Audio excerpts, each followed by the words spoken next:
everyone, and welcome back to the podcast that goes into hibernation.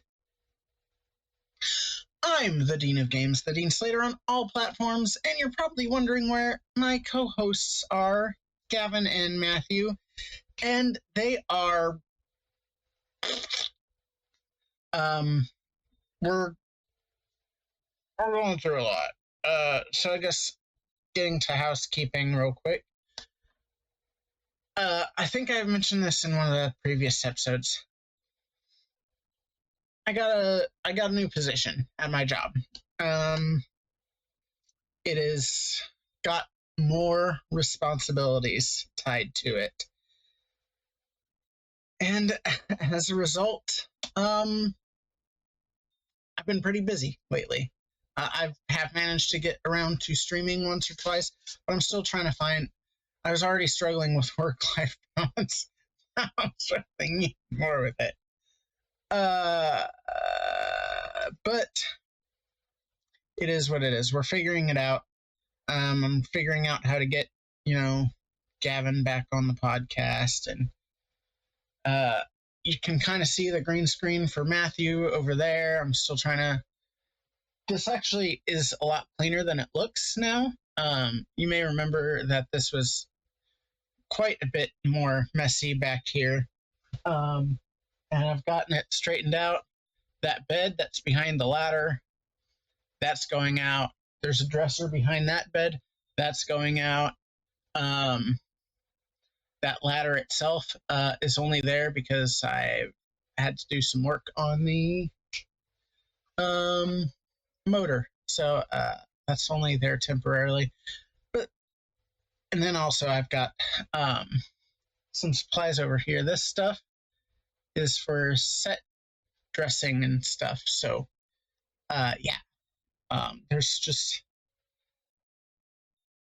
there's a lot going on here as well, in addition to everything going on at work. But that's it for that.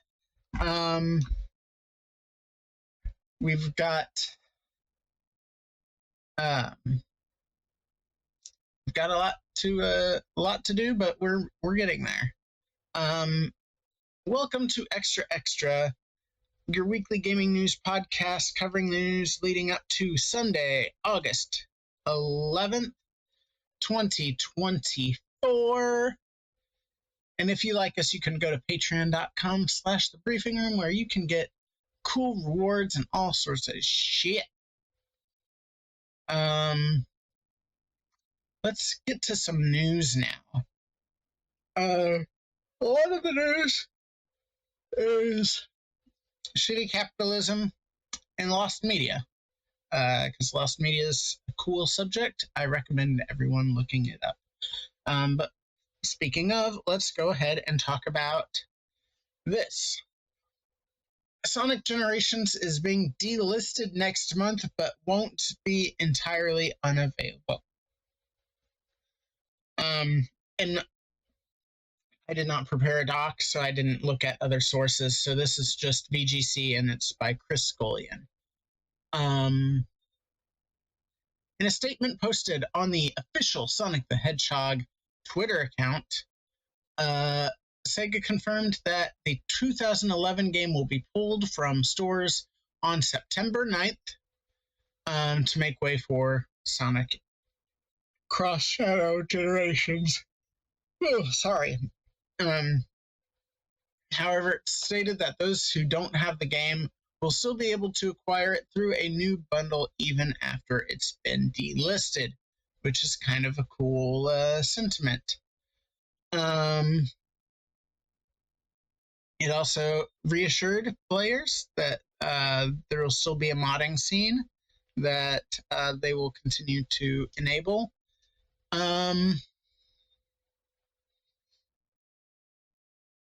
But the bundle in question will have the following titles: Sonic Generations Collection, Sonic Adventure DX, Sonic Adventure 2, Sonic Adventure 2 Battle, Sonic the Hedgehog 4 Episode 1, Sonic the Hedgehog 4 Episode 2, Sonic 3D Blast, and Sonic Spinball.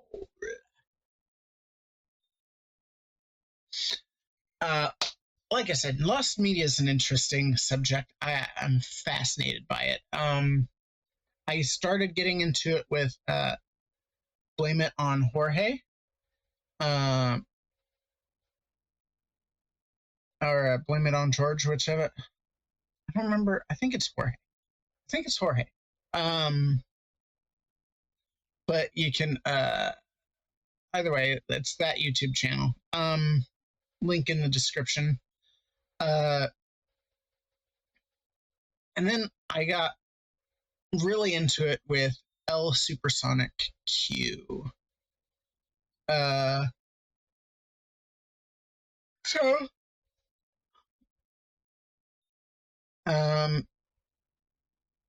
Yeah, that's the so I recommend checking out those YouTube channels as far as lost media. But I'm glad that the company itself is making the preservation efforts, because that is so rare. A lot of times companies are like, who cares? Just play what we're putting out now. Why do you care?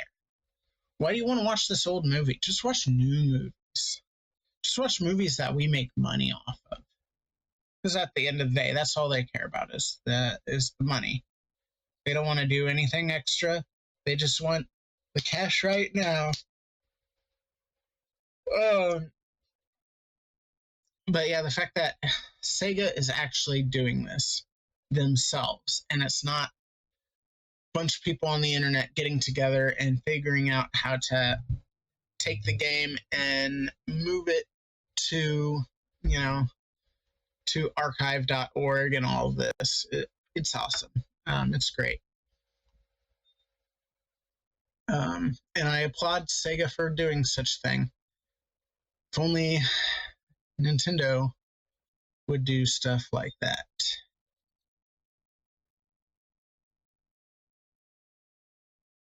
Okay. Speaking of money and companies only caring about money, PS5 hit 61 million as Sony's year-on-year Q1 hardware sales fall. This also is Chris Scullion at VGC.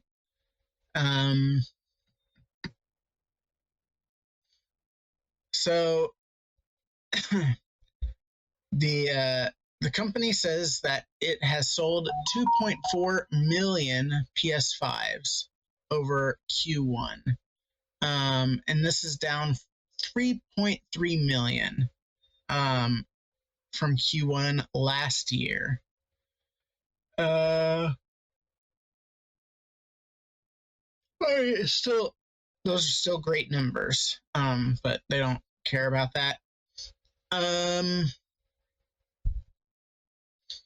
Sony attributes its year-on-year increase to the impact of foreign exchange rates, the increase in sales of first-party game software titles, and the increase in sales from network services.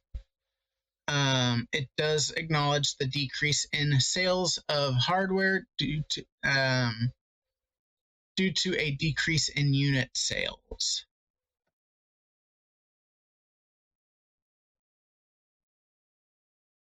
And then, if you remember, a few months ago, maybe it was more than a few months ago, earlier this year, Sony said that don't expect big first-person titles. They did not say they wouldn't have first-person titles, but they said that those big titles don't expect them this year, and so that probably does not help either. The fact that they've sold 61 million consoles, despite the let's call it a false start as far as the launching during a pandemic with a chip shortage going on. It's crazy that they've reached 61 million. Because that's just That's just kind of insane. But yeah, there's a lot of other things going on as well. People, even in the industry, people that play games, that went into gaming as a career because they play games, are getting laid off. Those people have no income. They can't buy games. They can't buy consoles. Why would they? That contributes too. And then just in general, it's not just gaming that's laying people off. Companies all around are laying people off. Companies are cutting hours drastically. I know the company that I work at, it's not an issue at my location, but there's another location, and there are people that have full time that are about to lose their full time status because they this year have not been getting the hours that are required for them, and they're about to lose that status. That's crazy to me. That's crazy. I get that we're heading towards let's just say a bad economic time. That's the story of my adult life. But they let's just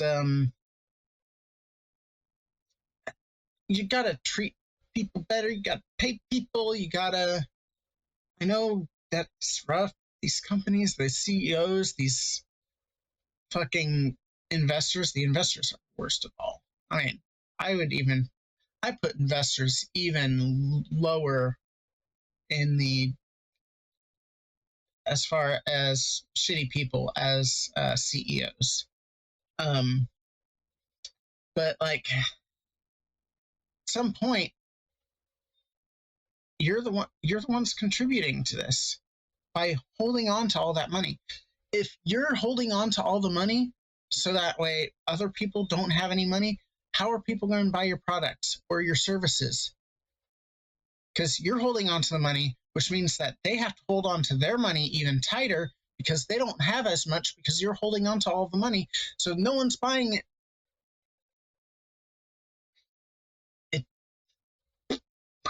Greed is one of the worst things that there is. And that's what I will have to say about that to keep from going on just a rant, because I know there's a company that I'm going to talk about soon. I hate the company's CEO so much. But yeah, so anyway, let's go back to more game preservation stuff. In this case, though, it's actually not games. Game Informer preservation efforts begin as GameStop shutters the website. On Friday, it was announced that the magazine from 1991 and oh wow, at one point was the third most circulated publication in the United States, would close. Oh, also, this is from Jordan Middler.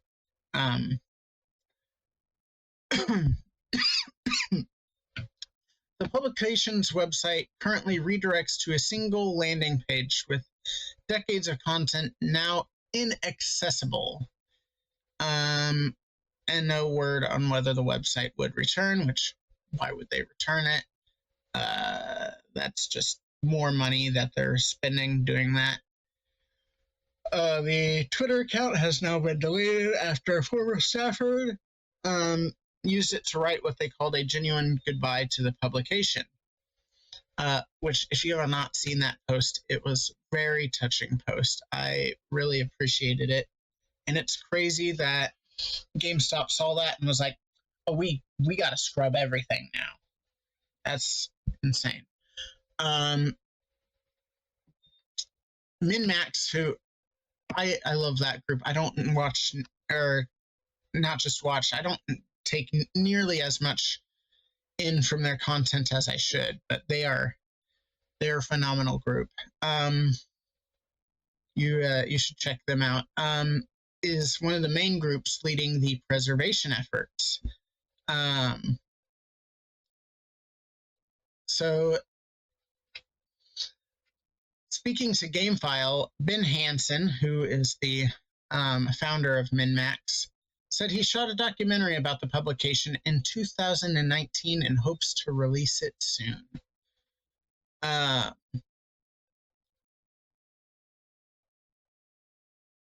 And the website's closure is a tremendous hit to important preservation work, and I hope GameStop reconsiders its decision.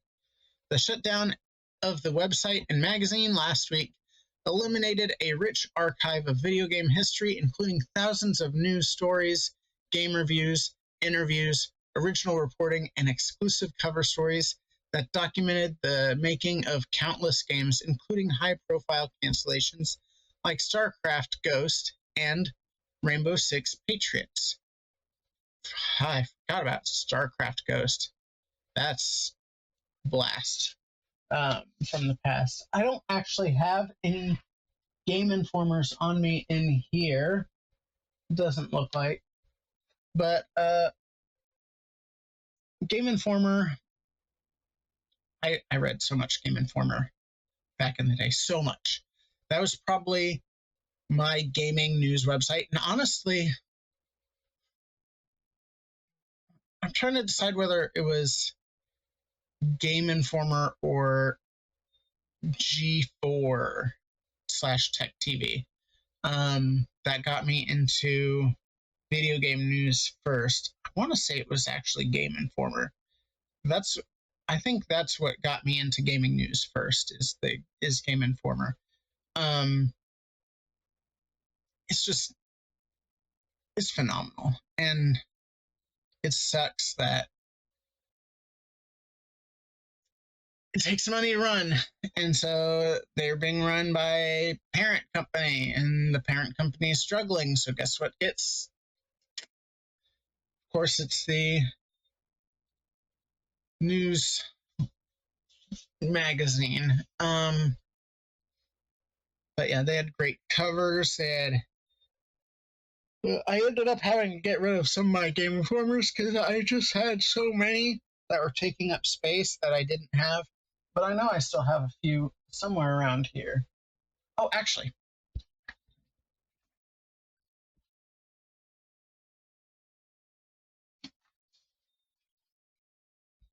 I actually do have some right here.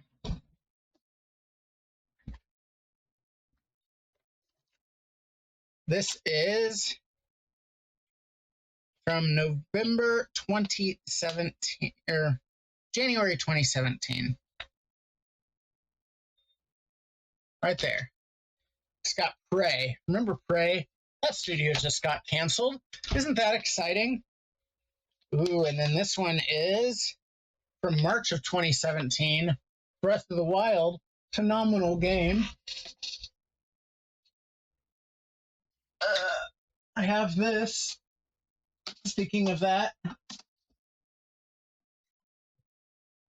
this is also something that doesn't really exist anymore. This is a Prima guide for Breath of the Wild.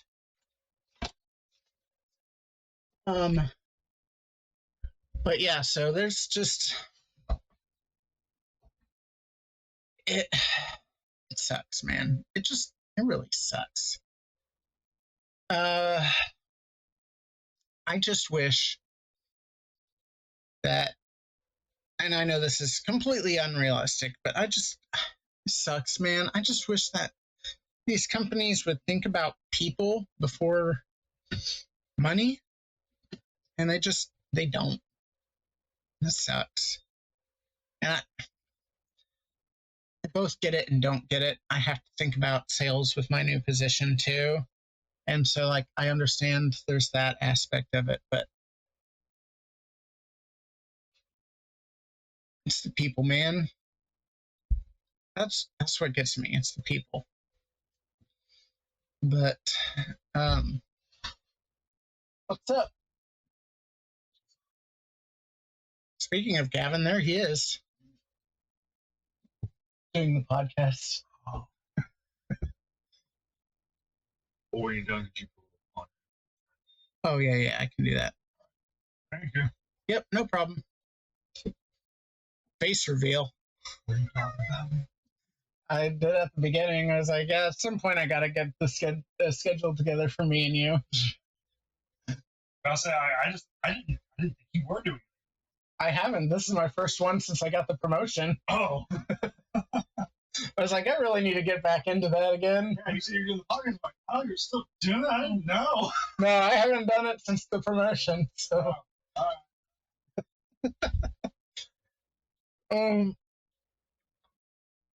That's funny. All right.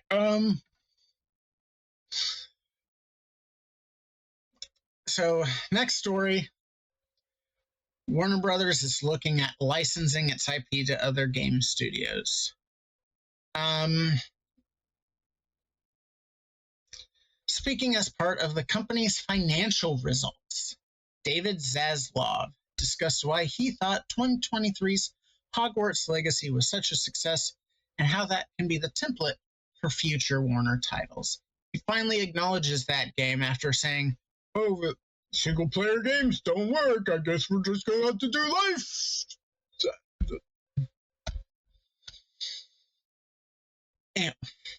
Anyway, one of the reasons that Hogwarts Legacy was so successful and the #1 game last year was that you went to Hogwarts Legacy and you entered the game and you were able to become a part of that world. That is a very clunky sentence. What the fuck? Oh, by the way, this is from Jordan Midler again. That ultimately, I think, is a big piece of where this industry is going. That we'll be able to create a movie, whether it's Batman or Superman or Harry Potter, and maybe there will be a TV show, but the ability to go into that world and have that experience of spending time with all the characters is something that we still own. We have 11 studios here, and we have a lot of IP, and there's a lot of interest among others in coming to take advantage of some of that IP for gaming, which we are looking at.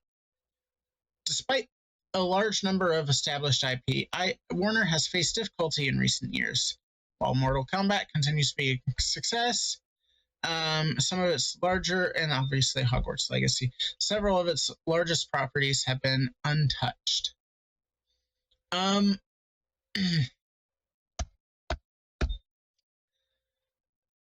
So, I'm not...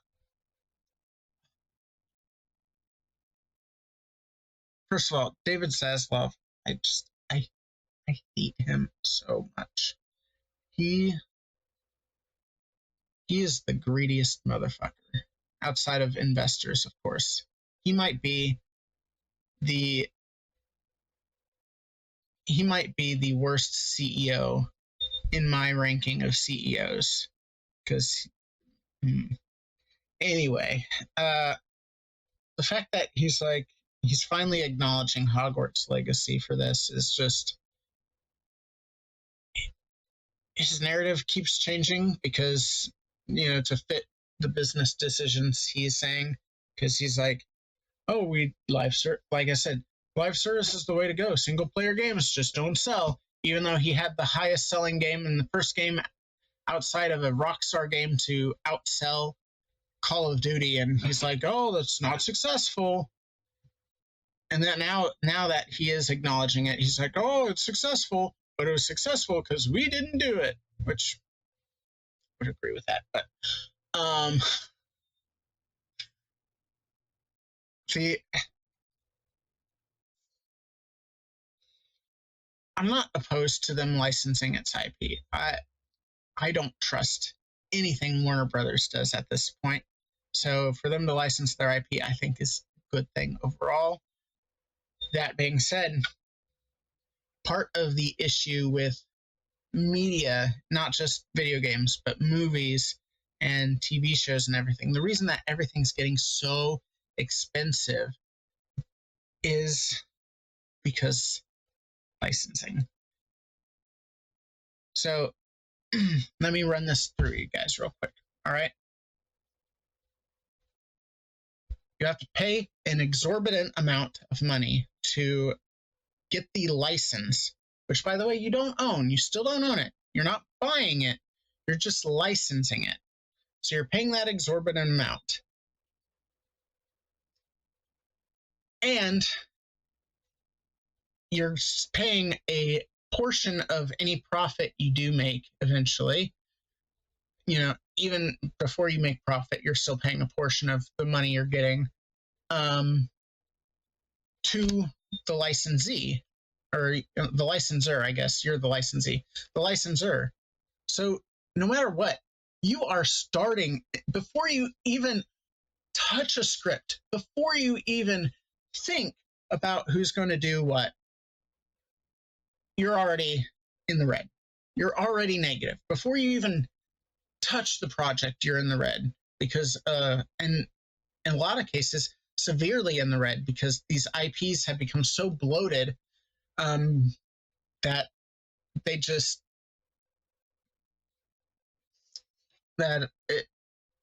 it's crazy how expensive these IP licenses are now.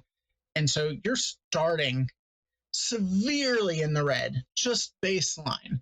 Now, brand recognition, I understand you're going to have to spend less on advertising because the brand speaks for itself. But you're starting so far in the red. And so you make the game. If there's any troubles, that starts spiraling more out of, into the red, because production troubles happen and they cost a lot of money to fix. So you've got to try to have like to maximize anything you're doing. You've got to try to have the profit. The project have as few stumbles as possible. Okay, then you make the project and you advertise it. It could go one of two ways. People, in the case of Hogwarts Legacy, people could be like, oh my God, this is the Harry Potter game I've been wanting forever. This is what I want. Thank you for making it. I'm going to buy this. Or, and then you, of course, make your money. Or it could be, oh my God, what are you doing? Like with Suicide Squad. Oh my God, what are you doing? This looks terrible. Which I know there's some people that liked it from the beginning and they still like it, after playing it. But the general consensus at that first showing of Suicide Squad, even at the first announcement of Suicide Squad, is, what are you doing? Why? Just why? And then they see it. It looks bad. And then it just keeps spiraling like that. And now you're getting, oh, well, we're probably not going to finish the story of the game because we're just not making money on it. And of course, there's the live service and single player aspects too. I'm just speaking towards perception right now. So could go one of two ways. They could either love it or they could hate it. If they hate it, then you have to spend even more on advertising to try to convince them. Even though there's the brand recognition, you've already tainted what people think about the game because it's not what they expect. So then you're spending even more money after already starting severely in the red. And then it doesn't change anyone's opinions. And you have less sales and your game gets shut down after just a couple months.